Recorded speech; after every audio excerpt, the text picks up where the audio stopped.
Welcome to Career Tools. Starting a new job, HBR Case Study.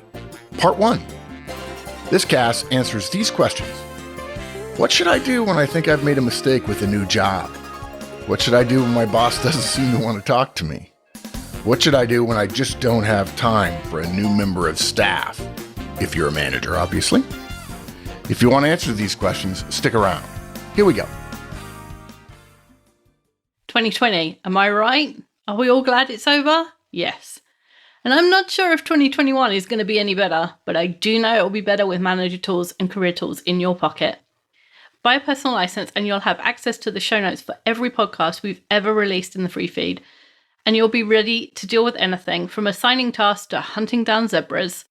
The show notes are all stored in the Manager Tools app, which means as long as you have your phone, you have us. Security for 2021.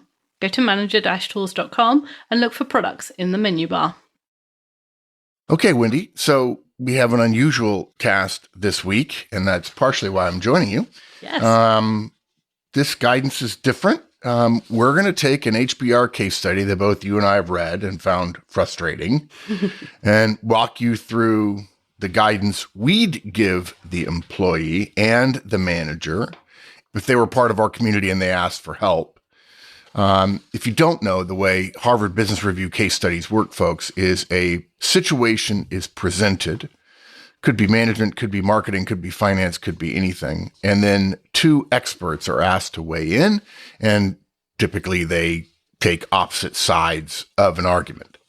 And in this particular case, a young professional named Mia Ricci is in her first few weeks of a new job at a global anti-poverty, not-for-profit organization, and her boss, Michael, are interacting or not interacting. Now, we're not going to read the entirety of the case study because that's HBR's intellectual property, but we do want to point you to it. And you can probably search on case study, stick with a bad new job or cut your losses. Okay? And Wendy, what's our outline? How are we going to do this? Are we just going to follow along? I don't think that would work for people who don't know anything about the cast. So surely we have some sort of structure.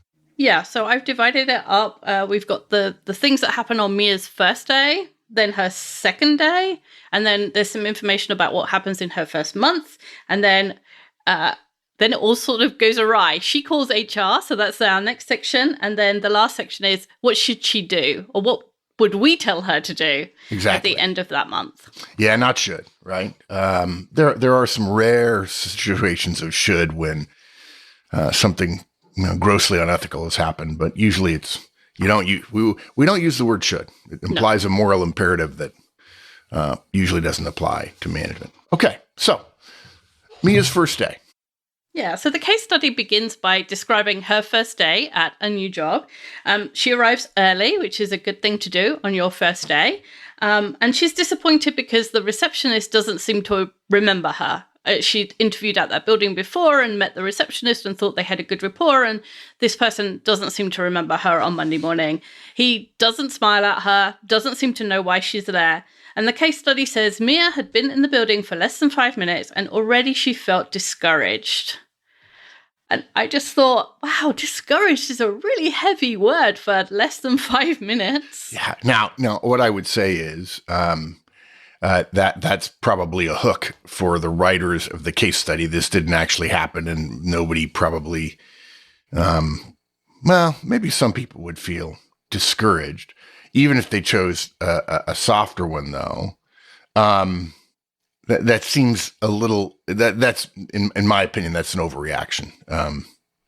It implies to me that she's lost some confidence about her new role after only 5 minutes, has not assumed positive intent, has essentially imbued the person, the receptionist, as having great recall and expecting certain behaviors, essentially to match Mia's, I would argue. Mia's all happy and excited about the new job, and then she doesn't get that, and that brings her down, which is probably doesn't speak well about her her natural buoyant tendency or not. Right. Her ability to keep her own mood high seems low. And then, maybe she didn't, maybe the receptionist doesn't recognize her if she's got her hair differently or, looks different. Maybe, some people are not good at recognizing faces, even people that they've met before, including me. Maybe the poor receptionist's dog died this morning and that's why he's not smiling. Or maybe he just got chewed out by somebody. Or maybe he's just a high C or a high D and he's just not naturally a smiley person. Yeah. Be odd that he's working on reception, but maybe he has like some kind of checklist. Monday morning, these are the 5 things I have to do, and that's what he's focused on instead of like being a people person. Yeah, it's funny you say it's funny that he's a receptionist because, in fact, I don't think that that many people I've known ever thought through, or let's put it this way, there's a significant, I would guess, minority percentage of people, let's say it's 30 or 40%, who don't think at all about the kind of personality that a receptionist would need to be. And they're thinking about a job that needs to be filled. Mm-hmm. And even if you are a cheerful, upbeat person and you sit in a desk where no one wants to know you, they want to pass by you, and the issues you face are much more technical, like computers, and operational, like security, than they are necessarily greeting people warmly as if someone's coming into your home. I'm sorry, but my experience, I'm just thinking of Silicon Valley now, is there are plenty of receptionists who weren't chosen for that. I think it's a dumb choice. But the idea that that person, to use the word, should be that way, is a mistake. So she's going to assume that she doesn't know what's going on, and yet she somehow assumes that this is how the rest of her 18 months of working there is going to go, which is weird. Yeah. So what happens next is the receptionist can't find her manager, her new manager. He can't find her. So he takes her to a room full of cubicles where her desk will be. There's a support team coordinator who's there and introduces herself. And says, "Oh, I'm sorry to Mia, your IT hasn't set up your computer or your desk. Here's an empty workstation. If you just sit here, I've got some things I need to do." And she goes off and goes back to her own work. And then Mia's new boss does stop by, gives her some reading, and says he'll be back. But then he doesn't come back. Okay. What do you think about that? Well, I understand that it's disappointing. When you're there and you're new and you don't know what you're doing, you want people to be there for you. You expect kind of when you're on your first day that people will make some time for you. But in my experience, this isn't unusual at all. Completely not unusual. Yeah. As when I did normal 10 years of temping, and the number of times I walked in and somebody said, "Oh yeah, we'll get back to you." And like 6 hours later, I was still sitting there doing nothing. It's not unusual because the team's already shorthanded. That's why you're there as a new person. And so they already have way too much to do. And so they don't have the time to come and, sit and chat or even, direct you. They're just thinking, okay, I've got these 15 things to do. I'll do those and then I'll go. Yeah. And those 15 turn into 30, of course. Yeah. I mean, let's assume that both of her conclusions are right, that the team is not going to be her pal, because if they were her pal, they would have all come by and, and there would have been flowers or, something. There would have been welcome, handshakes, so on. And the receptionist said, "Oh, I remember you," and so on. Even if that had happened, that would be great. But it would also suggest that if that's important to Mia, maybe Mia should have found that out when she was interviewing and accepted the job. And my guess is they probably didn't come across her boss when he interviewed her as super friendly, super cheerful, super welcoming, and so on. And yet she held on to that, perhaps because that's the way she is. And I don't fault her for being that way. But this may be essentially the first indication that she made a mistake in the hiring process by imputing to them things that just weren't true, even though she wanted them to be true. Yeah, that's a real failure when you're interviewing, is to always imagine the best and think, "Oh, this job's going to be great because of A, B, and C." And those things are not in evidence. Yeah, the other thing I thought when I was reading that part is, they're busy. That's good. That's the, I think there's some comment in the case study about dynamism, right? Mm-hmm. Okay, well, a dynamic place, not everybody's sitting around waiting for you. Okay, let's keep going. Okay. So the managers come by and given her some reading and then disappeared again. What would we have told the manager, seeing as it's not just about Mia, right? What should what would we recommend for the manager? I think it's pretty obvious, right? An onboarding plan. Yeah, it didn't say anything about, it's just highlighting her time at the company. Of course, if you're doing this right, it's not hard. And that's the thing that frustrates me about onboarding. People say, oh, there's a lot of stuff to do. Actually, there's not. And they're small things. And what's more, you can have the new person be responsible for it. And it gives them an excuse to be communicating with all kinds of people. And the communication that happens before you start is a great on-ramp to having relationships well on their way once you're full time. So yeah, there should have been an onboarding process, and the boss would have known that, and Mia would have known that these things weren't set up, or they would have gotten set up had somebody been in charge of this. But even so, look, on the first day, I certainly would have said to the boss, okay, doesn't matter how busy you are, don't bite the hand that's going to feed you. Mia is going to be one of the people that is going to be carrying water for you. And so you can't simply say, oh, I think all those things about team and, I care about you and so on, but I'm not going to do anything about them because we are what we do. We are our behavior and not what we think. So therefore, yeah, he should have sat down with her on the first day. It's not that hard. When the day he hired her, she accepts the job. They pick a start date, and you set up a half an hour.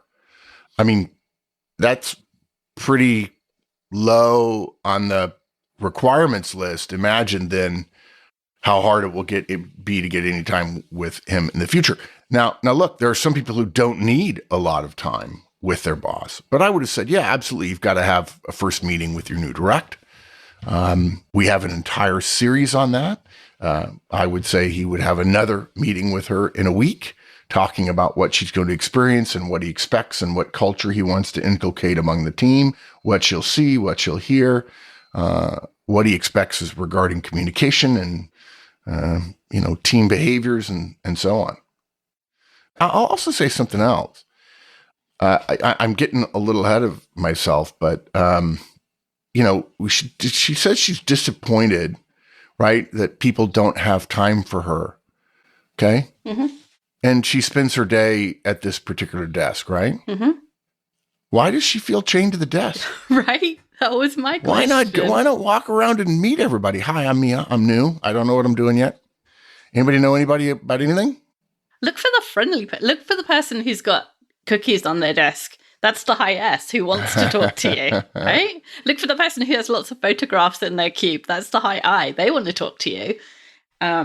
Yeah, it says that she spends a day on her own phone and email account coordinating HR and IT, kind of get all of the things that she should have been, or that we were doing an onboarding list done. She eats lunch at her desk. A few of the other employees go in and out, and she smiles warmly and waves, but no one seems to know who she is. And there's an implication that they should know who she is. Exactly. And of course they don't, because you don't meet a whole bunch of people during an interview process. You maybe meet HR and the hiring manager and maybe some of your peers, but often not a lot of people. Yeah, this was, I often feel that HBR case studies, they write it as interestingly as possible, and then they throw another 20% on top just to make sure it really stands out as a distinctive situation. But no one seems to know who she is. Mia, no one knows who you are. There's no seeming about it. And the answer to the problem of when you're around other people who don't seem to know who you are is to walk up to them and introduce yourself. Hi, I'm Mia. It's my first day. I've actually I work in Joe Smith's team, and I'll be doing X. Who are you guys? What do you guys do? And on the first day, it's not awkward at all because nobody expects you to know anything anyway, Yeah. And the other thing I think about that, she seems to be miffed that she has to coordinate with HR and IT herself. But those are great people to have a relationship with. The idea that you could get to know someone in IT who's going to bring your computer later on that day and then have that relationship with that person in 3 weeks' time when the computer stops working. I think she's very focused on what she thought should happen rather than seeing the positives of what's actually happening. Yeah, I think this is a question of what you are seeking in the universe is seeking to give you. She had an initial negative response, and I'm not saying we don't question her response, but I do question if she's going to be a professional working with me, she has a small interaction that's negative, and then she goes around looking for more examples of the negativity. And if that's the case, you're not going to have robust success. You're not going to have grit when things go the wrong way, and suddenly you think, "Oh, it's going to be terrible." I agree with you. Why wouldn't you want to talk to people in IT and HR and make new friends? I mean, this could easily have been written. Of course, it's fiction. That Mia got to meet someone in IT and HR. And it really meant a lot to her that she had somebody in HR when she had a problem later, as we'll discover. Exactly. Yeah. And again, more people, not just IT and HR, walk to the next bay of cubicles. And when you see somebody not on the phone, walk up and say, "Hi, I'm sorry. Can I introduce myself?" Say, "I'm new. It's my first day." "Oh, you must be Mia." And then maybe you find something somewhere and you make it a habit. Say, "Okay, if my boss is not going to do it, I can blame my boss and then not do what my boss didn't do that I blame him for, which is not introducing me, or I can solve the problem and I could introduce myself." Yeah, look for solutions to your problem in concentric circles around your own desk, right? There you Take go. the initiative to solve the problem.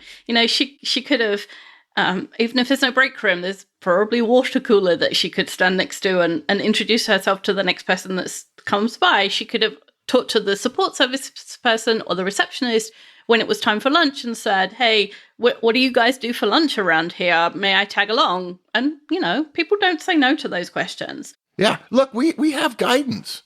New job, day one. We have podcast guidance on this. Big surprise, guys. We have a lot of guidance on this. And one of the pieces of guidance is do it yourself. Mm-hmm. Don't just let everything naturally happen. I don't suppose you could stop it, but anything that's not done, walk over, find the break room, make yourself a cup of coffee, root around and stuff, saying, "I figure I'll be here for a while. I might as well know where stuff is." Go back down to the receptionist, say, "By the way, hey, I've been here a few hours. Just want to know, I'm Mia. You'll be seeing me every morning. I hope you're well. Where do you live around here?" Whatever. Yeah. Do some stuff. And for the managers, again, it's blindingly obvious what the manager should, or we would recommend the manager to do, which is tell people you have a new hire starting and tell them, so that people know that stranger is someone on your team, right? Yeah, exactly. Yeah, I mentioned this to a couple of people. I said we were doing another case study that was, this is a departure for us. And I told them the new person starts and doesn't really have a good first couple of days. And a couple of people said, "Oh, that would be terrible for me. I would retreat into my shell. I wouldn't like it if there weren't people there to greet me, to make me feel comfortable. I'm uncomfortable in new situations." And I was a little bit surprised by that because it's an expectation. It's an organizational expectation. To me, what they said was equivalent to, "Yeah, I don't want to get up in front of people and present. No, I prefer not to have one-on-one meetings with my boss where we talk about status.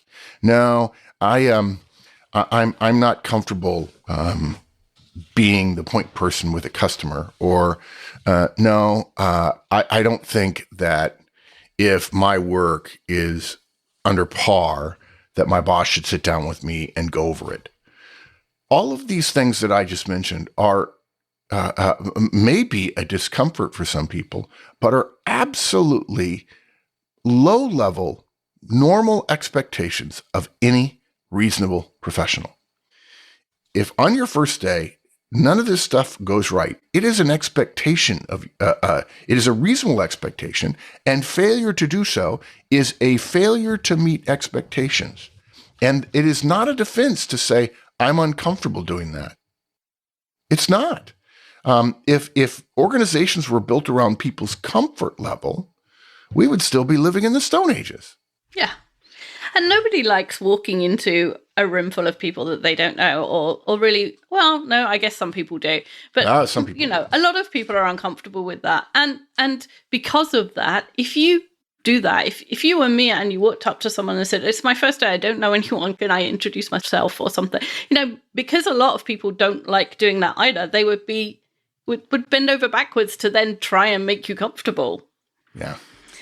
So then her computer is finally installed at her desk, and she finds out that the desk is far from the window, and she begins to daydream about her old job and how great it was, which just, Yeah. she seems very miffed that her desk is far from the window, but, someone has to sit there. I think it's like a cartoon or a comic strip. They're just ladling on a little bit thick. It's like the Dick Tracy movie from years ago that starred Warren Beatty. They just made the colors, a little too bright. I don't think. But that said, I know this could happen. So okay. I've certainly heard people complain that they didn't know where their desk was going to be during an interview process, and when they found out when they got the job, they were unhappy. Which seems a little. Yeah, this reminds me. Of course, you've heard me say it a million times on the show. Shel Silverstein's poem "God's Wheel." Right. The kid comes across God. And he says to him, what's that? God has his hands on a steering wheel. God says, that's the wheel I steer the world with. Do you want to give it a try? And the kid says, sure. Where do I sit? How much do I get? When's lunch? When can I quit? God says, give me back my wheel. You're not ready yet. It's not about you. It's just not. And I am sure. Let's give all the new people the desks with windows. And the people who have been here for 10 years, we're going to demote you inside. If, in fact, a window is a perk, why should new people get it? Now, I know I've read a couple of articles in the last 5 years that say, oh, no, all the new people get windows. And it sounds so self-congratulatory when I read some new age tech company, probably they're flat as well. And they say, yeah, we put the new people by the windows. What they don't say is in 5 years, when do you demote them? Mm-hmm. When you go through a big hiring spurt, do they get there for 2 weeks? Then they have to move to the dark dungeon inside the central corridor, the central column of the office building? Yeah. No. It's just weird to do that. I'm going through in my mind all the jobs I've ever had and trying to work out how they correlated with where I sat. And my enjoyment and value I felt that I brought to the job does not correlate with windows whatsoever. Yes. And she's just she seems to be adding up all of these imagined slights. Exactly. And comparing them to a job where she knew a lot of people, she felt valued, she felt like she was delivering value, she was comfortable. It's like moving to a new country. Everything feels weird to start with. And if you spend your time making comparisons and saying, I don't like this, and I don't like this, and I wish it was this, then you're very miserable very quickly. Yeah. And I don't like this is not the construction I would have. I would say to myself, okay, what am I going to do? What am I going to do? What am I going to do? What am I going to do? And we've talked before about the fact that, yes, when it comes to the world, us experiencing the world happens, and then we filter it. We see only that part of the world which our brain lets us see, because that's what we do. We don't see the world the way the world is. We see the world the way we are. And then we think about what happened, and then we feel about what happened. You may argue, you high C's, that that's not how you do it. You're mistaken. You're a human creature, biological. This is how it works. This is science. It's biological science. It's not psychology. It's not personality. You can't change this through hard work. Okay. And because how you feel is the last step, it precedes action. That is why the word motion shares a lot with the word emotion. And people feel things and then they take action. Well, psychology has been very clear about this for quite a long time. People say, well, I felt this way, so I do this. Yes. And you can behave your way into feeling as well. You can take action, which causes the world around you to change, which also causes your filtering process to change. You have a different experience with essentially the same situation you were in 10 minutes ago, and you can change your mood. Not that mood matters. And just think about it. Please don't write me. M.A. Horstman at manager-tools.com. Don't write me and tell me how important mood is, because I can immediately dismantle that by saying, suppose Wendy's mood is gruff. That's how she would describe it. I'm using that word loosely. And in my interaction with her, Wendy is polite, cheerful, respectful, and says, hey, I'm ahead of schedule on this. I need some help on this. I'd like this done.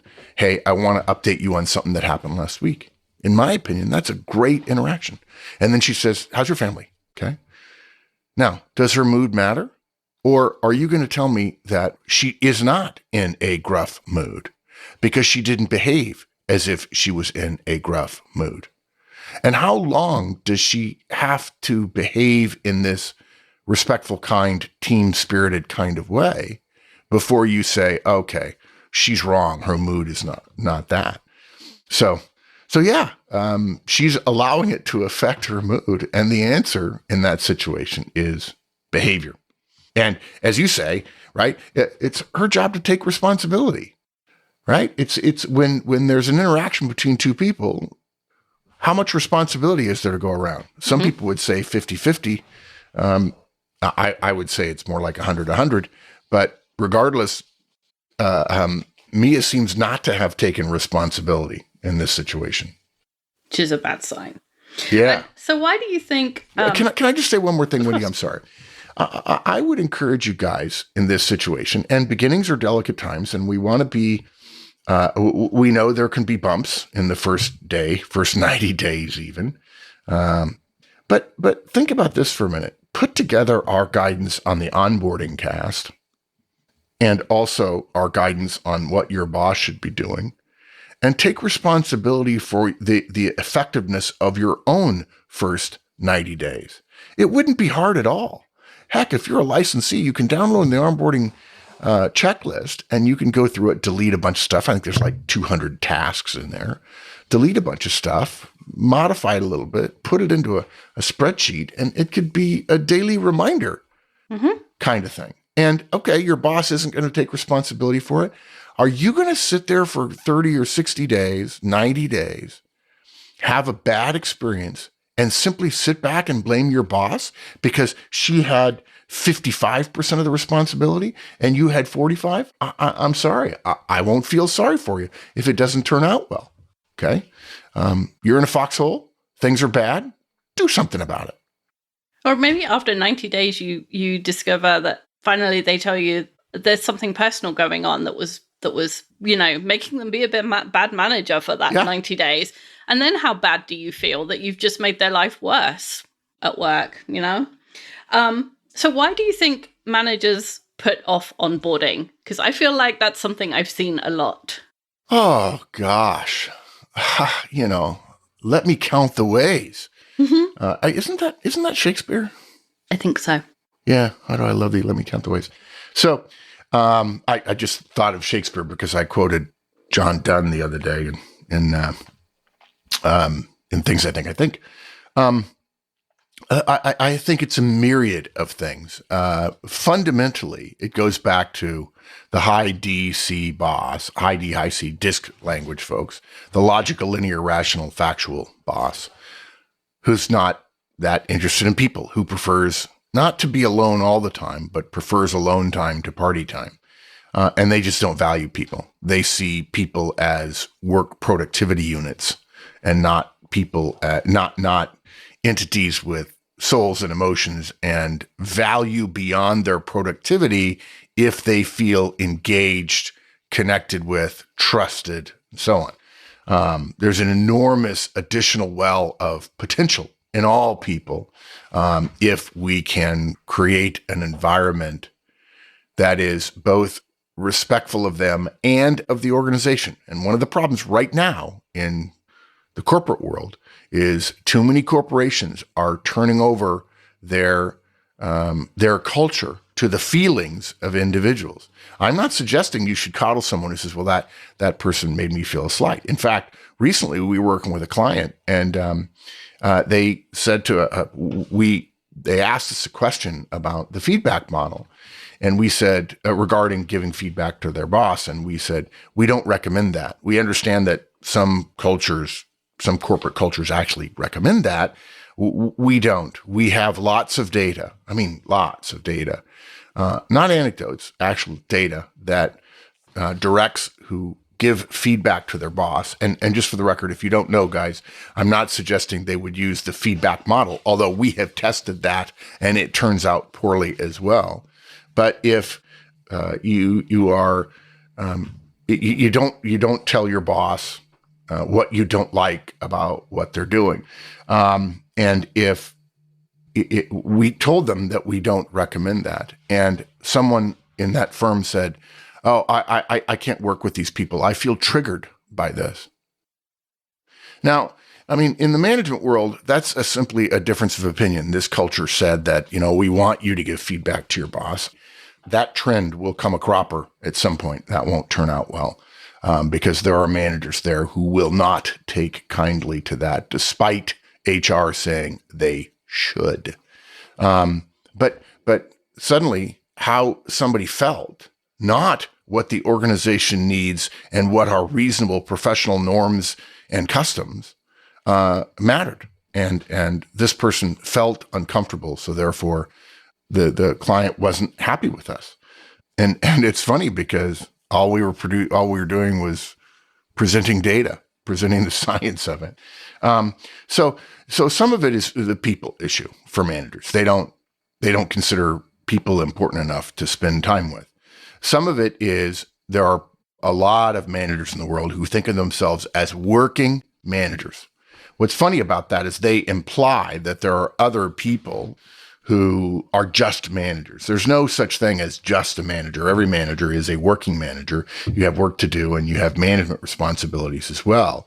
But some people think, no, I have work. Other people don't. And so I have to do my work. Sometimes that's a function of the fact that they were an individual contributor that liked their work. And, in one way, I'm being a little facetious here, but why are we surprised that we promote somebody who's our best individual contributor? Let's say this is a percentage of those people who don't spend time on onboarding Wendy.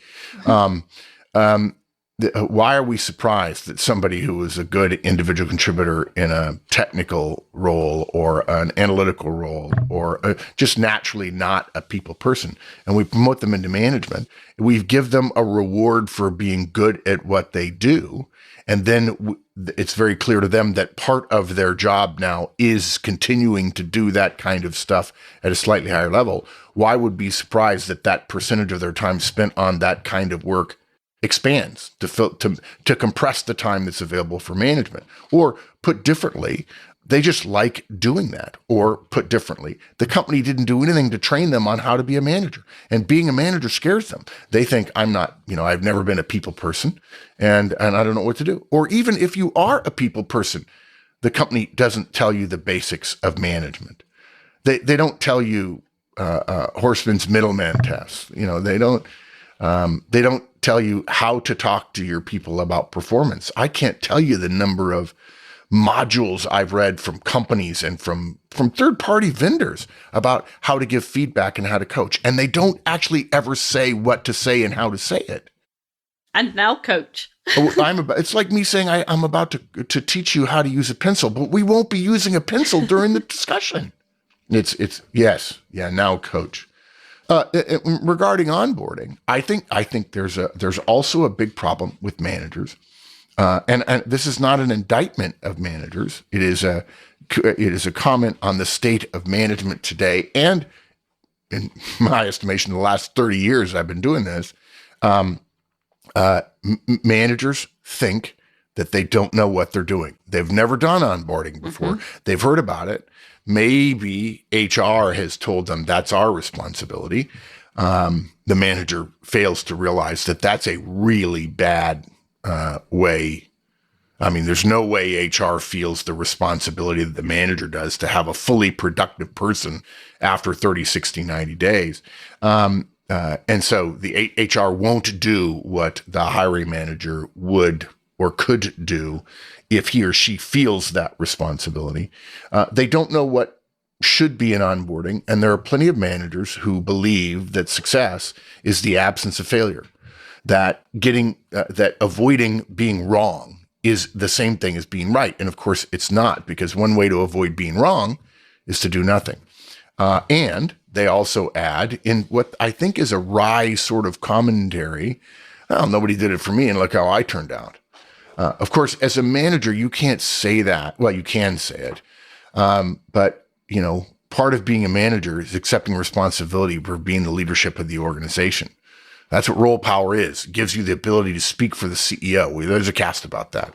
And so you can't, if you say, well, that's the way it was done to me and I turned out good, I'm sorry. That is a really degenerative form of thinking about management. And then again, they don't have a checklist. And then finally, I think there's a healthy percentage of managers who just say, I'm going forward. This is going backwards. I figured it out. You can figure it out. I don't believe that the few minutes I'll spend with you will pay off in the long run enough to justify things. And then I think let's go a step further, since I mentioned in the long run, return on investment. I don't think very many managers at all have an ROI mentality about what am I going to get out of this in the next 5 years if I spend 5 minutes on this versus that. I think the vast majority of managers are thinking about the value this minute. And the value this minute is almost always focused on their deliverables and meeting their deadlines. And they don't think about the incredible value to their team of a few minutes invested with a person today and how that pays off 2 or 3 years from now. It's the difference between starting at 0 and saying the slope of the line is 1 or 2 or 3. In the very beginning, it doesn't look very big, but in the long run, it's enormous. It's like compound interest, right? Yeah. The snowball. Yeah. I'm sorry, that was a very long answer. But you asked about managers. Yeah. And I think all of those things can inform managers who are thinking, I don't want to do an onboarding plan, as to why they might be thinking that and what they could do instead, which is go to the onboarding cast, download the onboarding plan, and then have one of your directs fill it out for you. Yes, exactly. The new year's upon us, my friends. The moment we've all been waiting for, the end of 2020, is only a few short hours away, which means only a few short hours remain to register for our 2021 virtual conferences at their 2020 prices. Check them out at manager-tools.com/training and guarantee yourself greater degrees of effectiveness in 2021. So back to Mia. She's now daydreaming about her old job, and now she's thinking back to the interview. And she says the HR person suggested that she'd have a personal growth plan and be able to work on the ground once a month, helping populations in crisis. And her salary in this new job is twice what she was on in her previous job. And she's now wondering if she made the right decision, which is a classic. The podcast is called The Dangle. It's a classic recruiting technique where we tell people about the possibilities, and then that sells them on taking the job, and then those possibilities take some time to appear, if they ever appear at all. Yeah, when somebody says you'll have a personal growth plan, if somebody not the manager says you'll have a personal growth plan, I'll just roll my eyes. Mm-hmm. I think one of the problems between managers and HR in the world today is the divergence between what the company says, what programs and policies and procedures exist, and what is actually done, whether HR can support those things or not.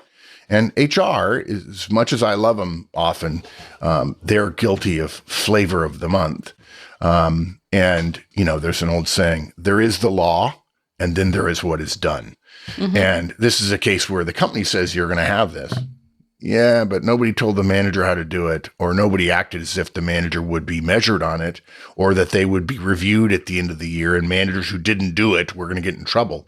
I'm sorry, if you don't, if you're not thinking those things through, that stuff's not going to happen. And look, I know a lot of people who have taken a different job with a big raise. Twice is pretty big. Now, maybe she was very much at the low end, but my recollection of this scenario was that she was not at the low end of the pay grade, and she is the prime breadwinner for she and her partner, and that adds to it. People begin to doubt themselves and say, oh, I didn't want to tell myself this, but maybe I just jumped for the money. And now I'm in that situation that everybody fears, that the money is great, but the job is terrible. Oh my gosh, I didn't realize how bad this could be, because the money won't assuage my guilt or my lack of enjoyment, lack of joy at the job itself. And what I would tell you about that, folks, is you have to compartmentalize the various things that help you make a decision. And I wouldn't suggest that you reflexively turn down twice as much money as you're making now. But you should know that money, in most cases that I know of, doesn't help you enjoy a job, unless you decide you're going to continue to live at your previous wage levels, and you're going to bank that money, and you're going to do this for 2 years until you have enough money to do something else. I mean, I know some people who have done that. Now, I don't agree with that, but if that's the case, don't sit around and complain for the next 2 years about how miserable your life is, if in fact you've decided that's what you're going to do. Yeah, if that's your plan, then you can't complain once you're living that plan.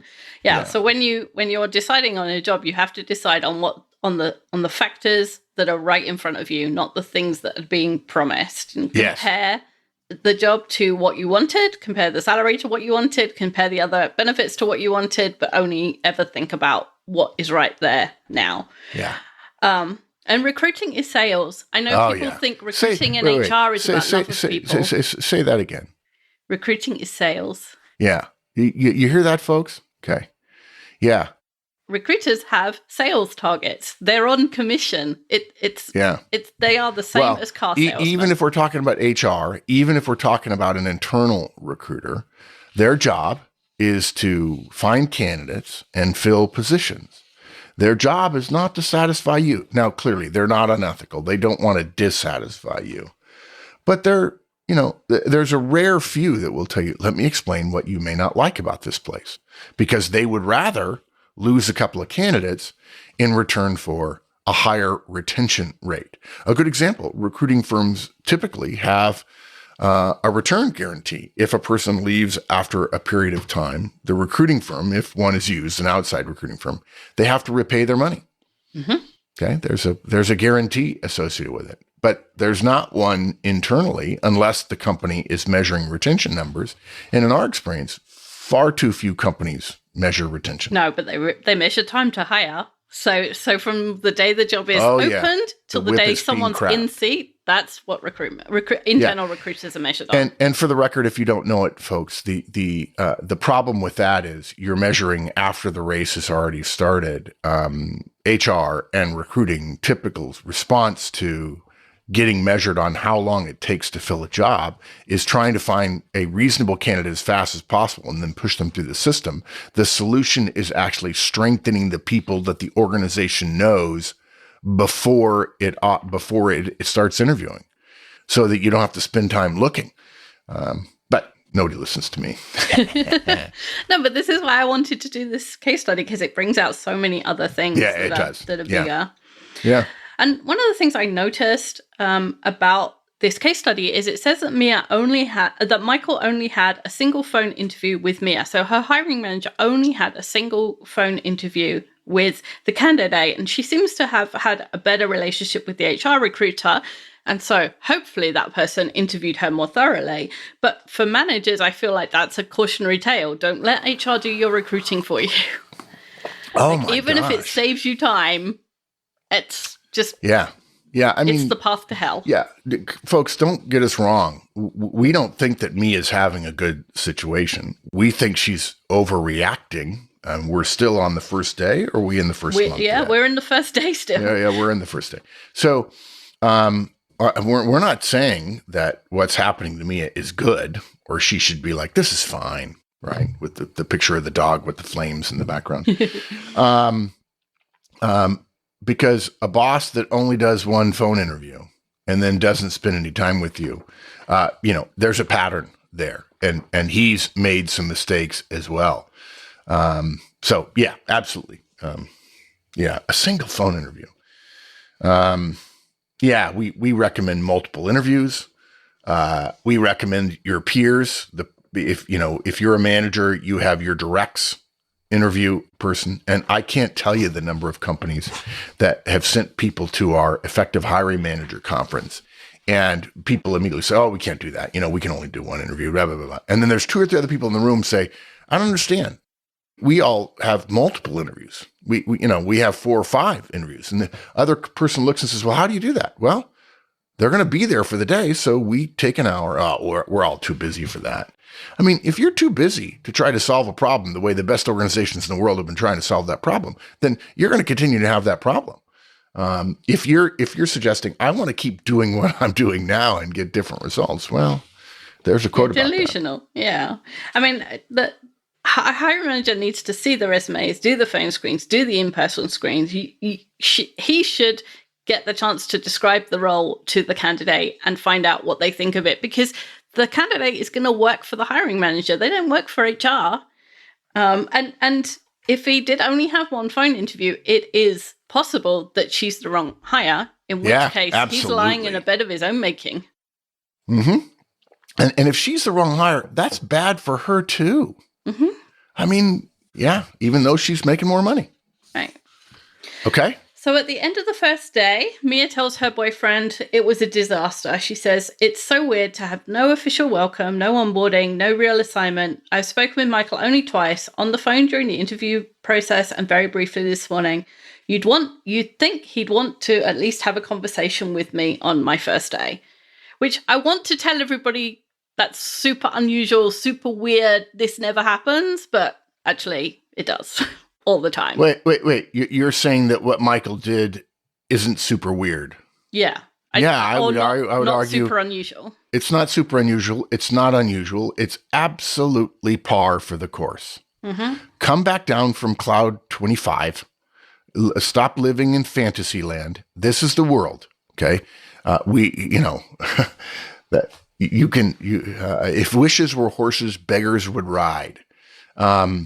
The idea that this was a disaster, and here we go again. I mean, this is people are going to get tired of me saying this, but the word responsibility is essentially a portmanteau, which is 2 words shoved together. And the 2 words are response and ability. You can choose your response. Okay. And so she could have easily seen this as, this place must be rocking because nobody had any time for me. They're out there serving people, serving the mission. It must be, I mean, I would have loved to talk to my boss, but the guy's busy. And actually that's good. You don't want a boss who's just going to sit around all day. I certainly didn't want to go to a place that wasn't dynamic. And one of the ways dynamism shows itself is we don't have time for the new guy on the first day. So yeah, I think her response of it was a disaster is a part of the problem. Folks, I'm not suggesting I would set up that way, that I would ignore a person on the first day. Obviously not. We have oodles of guidance on this. But there's 2 parts of this here. And her saying it was a disaster, it may just be that this is an indication that she is more of a team player. She wants warmth. She wants connection. She wants personal, individual relationships that are immediately strong and warm and caring and so on. And those are all completely legitimate things that you can want from an organization, and you should seek out an organization that gives it to you. And it doesn't appear that this organization is that for Mia. And on the other hand, one of the things that makes a job fun or rewarding or makes you feel like you're giving value and therefore you feel valued, is that you have results and relationships, which are the two things that are critical to careers, right? You have something that you can say, I'm proud of the fact that I did this today or yesterday. Yeah. I'm proud of the conversation, or even I'm having a bad day, but one of my colleagues, we had a moan over coffee and now I feel better.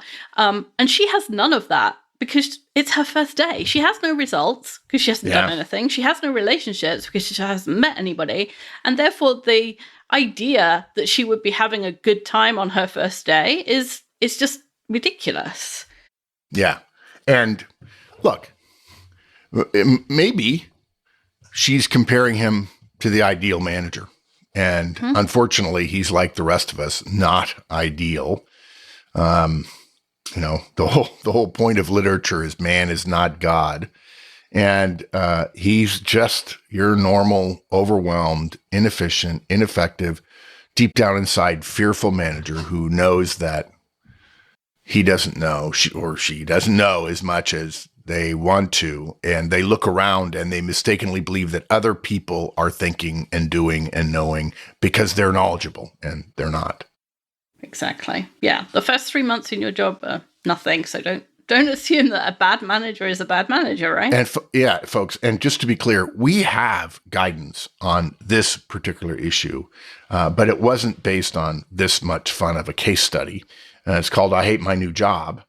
And that feeling of not contributing is an important part of why effective managers, effective organizations have onboarding processes so people can feel useful.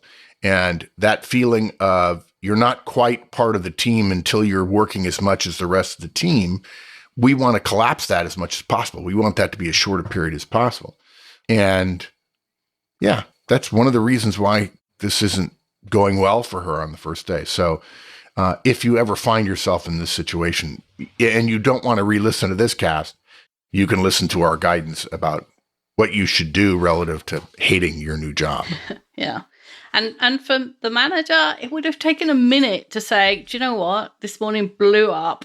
I had plans. I can't do it. Why don't you go sit with the support person or sit with the receptionist or follow me around all day? I can't talk to you, but at least you'll see where I go and who I talk to. There were plenty of things that she could have done and that he could have done to make this better.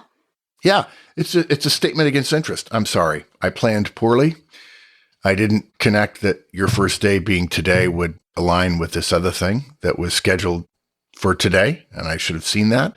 And so we're going to call an audible here, and you and I are going to spend the day together. And I'm going to tell you everybody we meet. You're going to meet everybody that I meet.